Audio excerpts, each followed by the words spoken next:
नमस्कार छात्रों।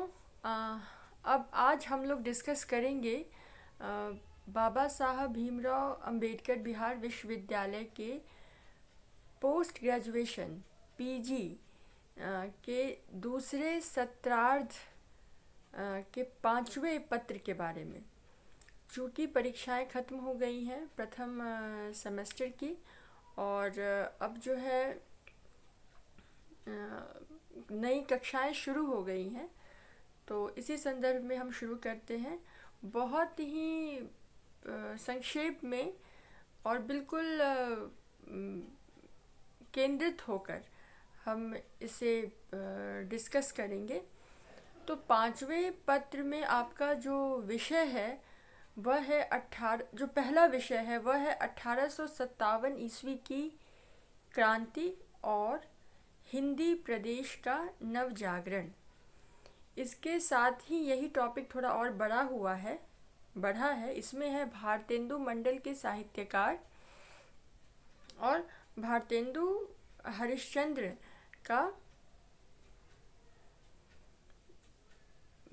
हरिश्चंद्र और उनका मंडल अन्य महत्वपूर्ण लेखक इसमें सम्मिलित हैं। तो आज के इस वीडियो में सबसे पहले हम डिस्कस करेंगे जो प्रथम शीर्षक है उसे 1857 की क्रांति और हिंदी प्रदेश का नवजागरण। देखिए, 1857 ईस्वी की जो क्रांति हुई थी वह कई मायनों में बिल्कुल अलग थी, और उसका जो प्रभाव पड़ा वह दूरगामी प्रभाव था। 1857 की क्रांति के साथ ही, आप चाहे तो अपनी कॉपी में भी लिख लें, 1857 की क्रांति के साथ ही भारत में ईस्ट इंडिया कंपनी का जो राज्य था वह खत्म हुआ और भारतीय सत्ता का हस्तांतरण महारानी विक्टोरिया ब्रिटिश शासन को चला गया। बिंदु नंबर 2, 1857 ईस्वी की क्रांति हुई क्यों थी? जैसा कि हम सभी जानते हैं कि ईस्ट इंडिया कंपनी की जितनी भी नीतियां थीं वह शोषक नीतियां थीं, और कई तरह से जो भारतीय जनता थी वह प्रताड़ित हो रही थी, आर्थिक, राजनीतिक, सामाजिक रूप से, हर तरह से। तो इसका विरोध करने की कुलबुलाहट भारतीय जनता में शुरू से थी, लेकिन एक समग्र रूप में, व्यापक रूप में यह 1857 ईस्वी की क्रांति में उभरा। मंगल पांडे के विरोध से यह शुरू हुआ था, जब गाय की चर्बी का कारतूस अपने मुंह से लगाने से मंगल पांडे और भारतीय सैनिकों ने मना किया था। अंग्रेजी जितने भी सिपाही थे, अफसर थे उनको, और वहाँ से यह बवाल उठा था, और बाद में चल के यह व्यापक रूप से 1857 ईस्वी की क्रांति में परिणत हो गया। हालांकि यह क्रांति सफल नहीं रही। सफल इसलिए नहीं रही क्योंकि कई सारी खामियां थी, तकनीकी खराबियां थी, और भारतीय जनता जो थी वह भी पूरी तरह से एकजुट नहीं थी। फूट की राजनीति भी चली थी। कई भारतीय ऐसे भी थे जिन्होंने अंग्रेजी शासकों की मदद की थी। तो यह क्रांति विफल रही थी। लेकिन इसके ऐसे क्या प्रभाव पड़े, और जो आपको आपके पाठ्यक्रम में आज यह डिस्कस हम कर रहे हैं, इसके प्रभाव क्या पड़े, और हिंदी प्रदेश में नवजागरण किस तरह से आया, इस पर आज हम यह चर्चा कर रहे हैं। देखिए, पहला प्रभाव तो 1857 ईस्वी की क्रांति का यह रहा कि भारतीय सत्ता का हस्तांतरण ईस्ट इंडिया कंपनी से ब्रिटिश शासन को चला गया, महारानी विक्टोरिया के पास आ गया। यह बात हमने इसके पहले भी कही थी। दूसरा प्रभाव क्या पड़ा इसका? दूसरा प्रभाव यह पड़ा कि ब्रिटिश सत्ता को, ब्रिटिश शासन को एक बार फिर से अपनी नीतियों का पुनर्मूल्यांकन करने की ज़रूरत महसूस हुई। उन्हें भारतीय समाज को समझने की और एक विश्लेषण करने की आवश्यकता महसूस हुई कि आखिरकार यह क्रांति क्यों हुई, क्या कारण रहे हैं। तो उन्होंने अपनी नीतियों में भी बदलाव किए थे। तीसरा बिंदु, 1857 ईस्वी की क्रांति से ही पुनर्जागरण का उदय भारत में माना जाता है। यह पुनर्जागरण क्यों माना जाता है, पुनर्जागरण का उदय क्यों माना जाता है? आप चाहे तो अपनी कॉपी में भी नोट डाउन कर लें, यह पुनर्जागरण क्यों माना जाता है। इसका पहला कारण तो ये है कि इस क्रांति के बाद लोगों की जो मध्ययुगीन सोच थी, मानसिकता थी, वह बदली और वह आधुनिक सोच का बनना उन्होंने शुरू किया। आप लोगों को मालूम है कि हिंदी साहित्य के इतिहास में जब हम पढ़ते हैं, इसके साहित्य के बारे में पढ़ते हैं, तो सबसे पहले तो रीतिकाल और रीतिकाल के बाद आधुनिक काल आता है। तो रीतिकाल की जो समय सीमा है वह 1857 ईस्वी तक है और उसके बाद आधुनिक युग आता है। तो 1857 से पहले तक जो लोग थे, उनकी सोच, उनका जीने का जो ढंग है, सलीका है, वह इहलौकिक नहीं था, वैज्ञानिक नहीं था। उसमें भावनाओं की प्रधानता थी, भावुकता थी, पारलौकिक चीज़ें सोचते थे, विज्ञान तकनीक कुछ नहीं था। लेकिन इस क्रांति के बाद लोगों ने नए सिरे से वैज्ञानिक चीज़ों का विश्लेषण शुरू किया। तार्किक दृष्टि उन्होंने डेवलप की अपने अंदर, उसको विकसित किया और कई क्षेत्रों में बदलाव आए। जैसे कि राजनीतिक क्षेत्र में बदलाव आया, सत्ता के हस्तांतरण की चर्चा मैंने की। दूसरा बदलाव किस में आया? आर्थिक स्तर पर आया। अब तक भारत देश में पारंपरिक रूप से जो खेती बाड़ी हुआ करती थी वही होती थी, लेकिन अब जो है व्यवसाय वगैरह को प्रमुखता दी जाने लगी। ब्रिटेन में बनने वाली चीज़ों का जो कच्चा माल था, एक बड़ा कच्चा माल का खजाना हमारा भारत था, तो यहाँ से वो कच्चा माल जाता था, वहाँ चीज़ें बनती थी और जिन चीज़ों की खपत नहीं होती थी वो भारत में आती थी। नील की खेती शुरू हो गई और रेलगाड़ियों की शुरुआत हुई। प्रेस आया, अखबार आए। अखबारों के ज़रिए जितने भी भारत के लोग थे उन्हें देश विदेश में होने वाली घटनाओं की जानकारी मिली कि कहाँ क्या हो रहा है।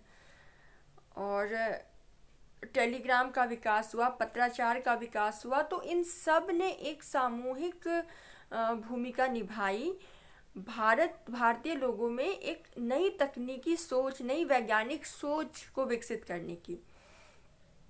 ये सब कुछ नवजागरण कहिए या पुनर्जागरण कहिए, इसके अंतर्गत आता है।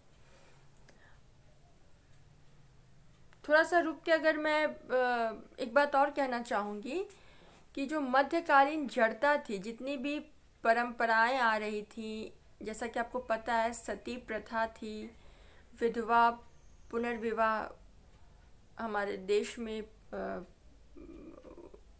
मान्य नहीं था, बाल विवाह होता था, नरबलि दी जाती थी। तो इन सब पर रोक लगी और राजा राम मोहन राय, ईश्वर चंद्र विद्यासागर, केशव चंद्र सेन, महादेव गोविंद रानाडे, ऐसे समाज सुधारक हमारे भारत में हुए जिन्होंने इन सभी कुरीतियों का विरोध किया और इन सभी कुरीतियों का उन्होंने विरोध किया और एक नई सोच का समाज बनाने की उन्होंने चेष्टा की। बहुत सारी संस्थाएं, जैसा मैंने अभी नाम दिया है, आर्य समाज, प्रार्थना समाज, रामकृष्ण मिशन 1893 ईस्वी में जिसकी स्थापना हुई थी, दयानंद सरस्वती की भूमिका, इन सब ने मिलकर के पुरानी कुरीतियों का विरोध किया और एक नई सोच, नए रंग ढंग को विकसित करने की तरफ कदम बढ़ाया। तो यह सारी जो घटनाएं थी, ये सभी पुनर्जागरण के अंतर्गत ही आती हैं। लोग नींद से जागे, पुनर्जागरण, पुनः जागना। वो अपनी अब तक जो सोए हुए थे वो अब जगे। उन्होंने आंखें खोल के अपने आसपास देखना शुरू किया कि आखिर चल क्या रहा है, हम किन जालों में फंसे हुए हैं। हिंदी प्रदेश का नव जागरण जो हम बात कहते हैं, उसमें आप इसको अपने कॉपी में हो तो नोट कर लीजिए, नोट आप कर सकते हैं कि हिंदी प्रदेश के नवजागरण के अंतर्गत क्या क्या बदलाव आए। तो सबसे पहला बदलाव तो अभी मैंने आपके साथ जो साझा किया है वह तो है कि सामाजिक कुरीतियों में बदलाव आया।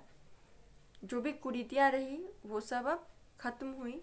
दूसरा था कि वैज्ञानिक संसाधनों का लोगों ने उपयोग करना शुरू किया। लोगों ने जानना शुरू किया कि आखिर हमारे देश विदेश में कैसी घटनाएं चल रही हैं, क्या हो रहा है। यह दूसरा बिंदु है। तीसरा बिंदु क्या था? जो तीसरा बिंदु था कि वह आर्थिक नीतियों में बदलाव आया, अर्थव्यवस्था बदली। पहले लोग पारंपरिक खेती बाड़ी करते थे, मशीन, फैक्ट्रियां, कारखाने नहीं थे, लेकिन अब जो है कारखाने विकसित हुए, उसमें माल बनने लगा, रेडीमेड कपड़े बनने लगे, सूती कारखाने बने, कपड़ा उद्योग को बढ़ावा मिला। अगला बिंदु है यातायात के साधन बढ़े, संचार के साधन बढ़े, कम्युनिकेशन के साधन बढ़े, हम एक दूसरे से बात अब कर सकते थे। अगला बिंदु यह है कि भावुकता कम हुई। भावुकता कम होने से यह हुआ कि लोग तार्किक रूप से सोचना शुरू किए। इससे हम ऐसे कह सकते हैं कि भावुकता का स्थान तार्किकता, बुद्धिमत्ता ने लिया।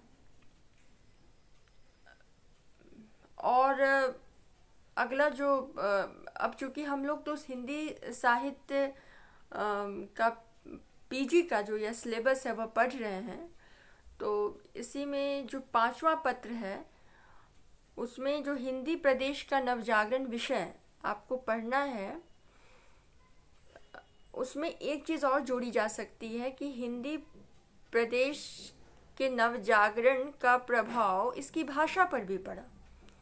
रीतिकाल तक जो भाषा प्रयोग में की जाती थी वह ब्रज थी, लेकिन अब ब्रज भाषा योग्य नहीं थी आज की जो वर्तमान की जो परिस्थितियां हैं उन सबको व्यक्त करने के लिए। तो ब्रज भाषा का स्थान खड़ी बोली ने, हिंदी ने लिया। तो यह एक बहुत बड़ा बदलाव था, बहुत बड़ा परिवर्तन था।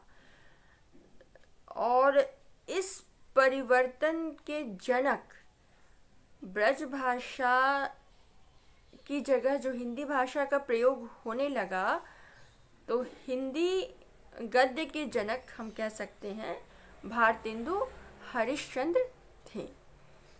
और भारतेंदु हरिश्चंद्र को ही हिंदी गद्य का जन्मदाता माना जाता है और इसकी शुरुआत 1857 ईस्वी से मानी जाती है। तो हिंदी भाषा के स्तर पर ये सब बदलाव आए थे इस क्रांति के बाद, 1857 ईस्वी की क्रांति के बाद। आप लोगों ने अपने स्नातक में पढ़ा है और पीजी के प्रथम सत्रार्थ में पढ़ा, यह में फिर से पढ़ा है कि भारतेंदु युग सन 1857 ईस्वी से 1900 ईस्वी तक रहा था। और भारतेंदु युग को ही हम नवजागरण काल या पुनर्जागरण काल भी कहते हैं। क्यों कहते हैं यह मैंने आपको इस वीडियो में समझाने का प्रयास किया है, और अगर आपको कोई चीज़ समझ में नहीं आती है तो आप मुझे लिख सकते हैं कमेंट बॉक्स में। धन्यवाद।